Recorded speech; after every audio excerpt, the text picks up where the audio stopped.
ಉತ್ತರ ಕನ್ನಡ ಜಿಲ್ಲೆಯ ಭಟ್ಕಳದಲ್ಲಿ ಪುರಸಭೆ ಆಡಳಿತ ತೆಗೆದುಕೊಂಡ ನಿರ್ಧಾರದಿಂದ ಇದೀಗ ಭಾಷಾ ವಿವಾದ ಕಾರವಾರದಿಂದ ಭಟ್ಕಳದ ಗಡಿಯವರೆಗೂ ತಲುಪಿದೆ.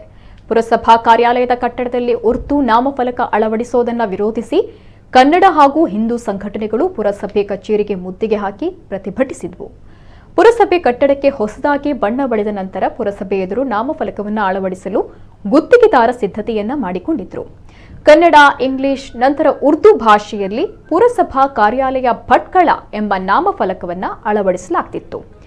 ಇದನ್ನು ಗಮನಿಸಿದ ಕನ್ನಡ ಪರ ಹಾಗೂ ಹಿಂದೂ ಸಂಘಟನೆಯವರು ಉರ್ದು ನಾಮಫಲಕ ಅಳವಡಿಸದಂತೆ ಸ್ಥಳದಲ್ಲಿ ಗುಂಪು ಸೇರಿ ವಿರೋಧವನ್ನು ವ್ಯಕ್ತಪಡಿಸಿದರು.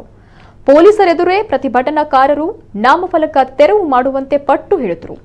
ಇದರಿಂದ ಕೆಲಕಾಲ ಸ್ಥಳದಲ್ಲಿ ಬಿಗುವಿನ ವಾತಾವರಣ ಸೃಷ್ಟಿಯಾಯಿತು.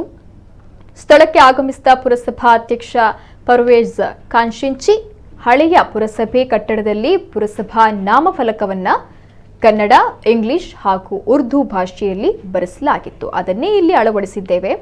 ಹೊಸದಾಗಿ ನಾವೇನೂ ಬದಲಾವಣೆ ಮಾಡಿಲ್ಲ ಅಂತ ಹೇಳಿದರು.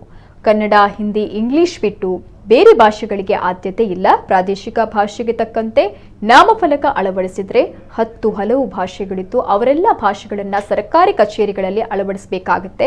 ಹಾಗಾಗಿ ಸರ್ಕಾರಿ ಕಚೇರಿಯಾಗಿರುವ ಭಟ್ಕಳ ಪುರಸಭೆಗೆ ಅಳವಡಿಸಿದ ಉರ್ದು ನಾಮಫಲಕವನ್ನ ತೆರವುಗೊಳಿಸಬೇಕು ಅಂತ ಭುವನೇಶ್ವರಿ ಕನ್ನಡ ಸಂಘ ಹಾಗೂ ಭಟ್ಕಳದ ವಿವಿಧ ಸಂಘಟನೆಗಳು ಪುರಸಭೆ ಮುಖ್ಯ ಅಧಿಕಾರಿಗಳಿಗೆ, ತಹಶೀಲ್ದಾರರಿಗೆ ಮತ್ತು ಡಿವೈಎಸ್ಪಿ ಅವರಿಗೆ ಮನವಿ ನೀಡಿ ಆಗ್ರಹಿಸಿದರು.